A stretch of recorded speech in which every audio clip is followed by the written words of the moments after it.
మరలా చిగురించబోతుంది. గొప్ప దినాలను చూడబోతున్నావు. నీ యేసుకు సమస్తము సాధ్యమే. గుడ్ మార్నింగ్ దేవుని ప్రియ కుమారుడా, గుడ్ మార్నింగ్ దేవుని ప్రియ కుమార్తె, special good morning to you. ఈ ఉదయమున నీ జీవితంలో ఎంతో అలిసిపోయి ఉన్నాయేమో, దేవుడు నీ వైపు తన కళ్ళుంచి ఉన్నాడు.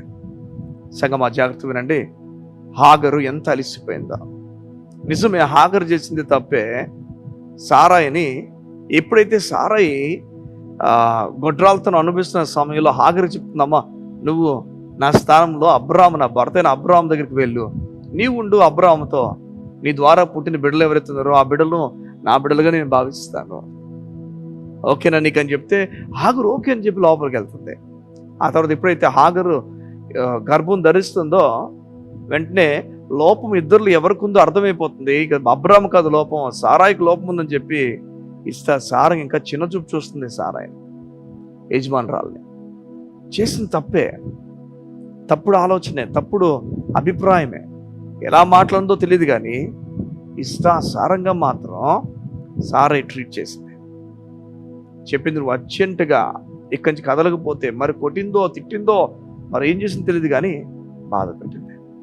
వినండి సంగమా, నీ వల్ల పొరపాటు జరిగినప్పుడు ప్రభు ఎలా నిన్ను చూస్తాడు? నీ వల్ల తప్పు జరిగిపోయింది. ఈరోజు నీ భర్తతో నువ్వు గొడవాడేసావేమో, నీ భార్యతో నువ్వు గొడవాడేసావు, ఇష్టాసారంగా నువ్వు నీ జీవితంలో ప్రవర్తించావు. చేతులారా నీ చేతిలో గాజు గ్లాస్ అంటే నీవు ఎత్తి దాని కింద పడేసావేమో. ఇప్పుడు అనిపిస్తుంది, అయ్యో ఇది మరలా అతుక్కుంటుందా? నేను చెప్పిన ఒక మాట, నువ్వు ఎప్పుడైతే ప్రభునందు విశ్వాసం ఇచ్చి దేవుని మీద ఆధారపడి ముందుకు అడుగులు వేస్తావో, బైబిల్ చెప్తుంది, హాగరు ఒక ఆమె తప్పుడు ఆలోచన కలిగిన ఆమె, అబ్రాము భార్యను ఎన్ని మాటలందో, ఇలాంటి ఆమె నువ్వు గొడ్రాలని చెప్పి, నువ్వు చేతకందాలని చెప్పి, నీది లోపం అని చెప్పి హాగరు ఎన్ని మాట్లాడదు, నోటిని ఇష్టాసంగా వాడింది హాగరు. అదే హాగరు తన నోటిని వాడి దేవునికి ఒక పేరు ఇచ్చింది. దేవునికి ఒక పేరు ఇచ్చింది. సంగమా, దేవునికి ఒక పేరు ఇచ్చింది. ఈ ఉదయం దేవుడు నీతో మాట్లాడుతున్నాడు, నీకు చెప్తున్నాడు, నీవు నన్ను పేరు పెట్టి పిలుస్తా. ఎలాంటి దేవుడుగా నువ్వు చూడబోతున్నావో, దేవుడట నిన్ను తన గురించి నీకు అన్నీ తెలియజేయడం ప్రారంభిస్తాడు. తన ప్రేమ ఎంత గొప్పదో. హాగరు ఇంకా ఇంటి నుంచి పారిపోవడం ప్రారంభించిందట, ఇంటి నుంచి వెళ్ళిపోతుందట. ఈరోజు ఎవరైనా ఉన్నారా? నీ భర్త నుంచి పారిపోవాలని, భార్య నుంచి పారిపోవాలని, నీ కుటుంబం నుంచి పారిపోవాలని, ఉద్యోగం నుంచి పారిపోవాలని, వ్యాపారం నుంచి పారిపోవాలని, ఈ లోకం నుంచే పారిపోవాలి ఇంకొద్దనుకుని ఇక ముగింపు కోరుతున్న వారు ఎవరైనా ఈ ఉదయాన్ని ఉంటే ఆగిపోను వేస్తున్నాము. నీ జీవితంలో దేవుడు కార్యం చేయబోతున్నాడు. హాగరట, బైబుల్ చెప్తుంది, ఇక అయిపోయిందన్న సమయంలో దేవుడు హాగరుకి ప్రత్యక్షమై హాగరు చెప్తాడు, నీకు మంచి మగబడిని ఇవ్వబోతున్నాను నేను, నువ్వు దిగులు పడక, నువ్వు తిరిగి వెనక్కి వెళ్ళి సారా దగ్గర దాసురాలుగా నువ్వు ఇక మరొక మాట అనకుండా మంచి గుణములు కలిగిన స్త్రీగా నువ్వు వెళ్ళి వెనక్కి ఉండవు. చూడండి, క్యారెక్టర్ని మార్చుకోమని చెప్తున్నాడు, వ్యక్తిత్వం మార్చుకోమని చెప్తున్నాడు. నీ భర్తకి నీకు గొడవ అవుతుంటే నీ వ్యక్తిత్వం మారాలి.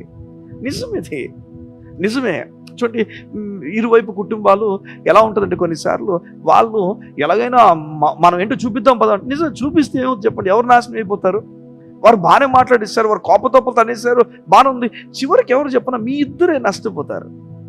ఎందుకంటే ఎవరైతే గొడవాడారో, గొడవలో వేలు పెట్టి ఇష్టాసంగా ప్రవర్తించిన వాళ్ళు, అది అమ్మైనా నాన్నైనా, వారు నీకన్నా ముందు ఈ లోకాన్ని విడిచిపెట్టాలి, నీతో వారు ఉండరు.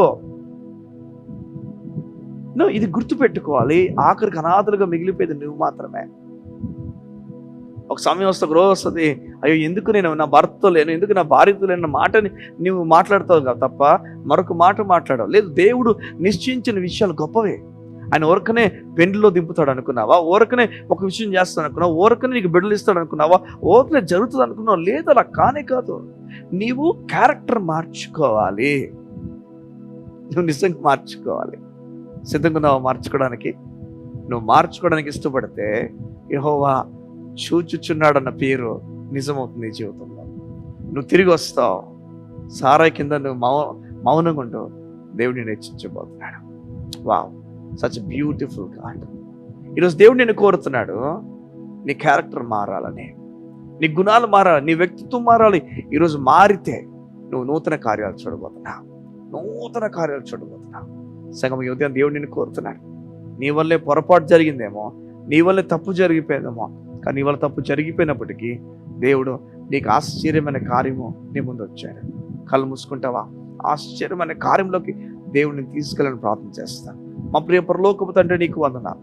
నీ బిడ్డలు ఏ విషయంలో దిగులు పడుతుందో నాకు తెలియదు, ఏ విషయంలో అధైర్యపడుతుందో నాకు తెలియదు, ఏ విషయాలు వారి హృదయపు వేదన పెంచుతుందో నాకు తెలియదు. వారి క్యారెక్టర్ మారాలని నువ్వు కోరుతున్నావు, వారి గుణాలు మారాలని నువ్వు కోరుతున్నావు, వారి వ్యక్తిత్వం మారాలని నువ్వు కోరుతున్నావు. ఈ ఉదయమున వారి గుణాలు, వారి క్యారెక్టర్ మారిపోను గాక. నీ కొరకు వారు 100% బ్రతుకున్నట్లుగా, వారి జీవితం అన్నిటినీ తక్కువ చూసుకొని నీతో నడవడమే గొప్ప సంగతిని చూసినట్లుగా సహాయం చేయి. నీ చేతులకు వారి జీవితాన్ని అప్పగిస్తూ యేసు నామమున ప్రార్థించుచున్నాము తండ్రి. ఆమేన్, ఆమేన్. ఈరోజు దేవుడు నిన్ను కోరుతున్నాడు. దైవికమైన క్యారెక్టర్ కలిగి దైవిక వ్యక్తిగా నువ్వు ముందుకు అడగవేయాలి. నీ క్యారెక్టర్ మారాలి. నువ్వు కోపతాపాలతో ఈ లోకంలో ముందుకు వెళ్తున్నావేమో, అది ఇప్పటికీ మంచిది కాదు. అది నీ జీవితాన్ని పాడు చేస్తుంది. ఈరోజు అలాంటి ఒక జీవితం నుంచి ప్రశాంతమైన బ్రతుకులోకి రా. దేవుని ఘనమైన కార్యాలు చూస్తాం. God bless you. See you tomorrow.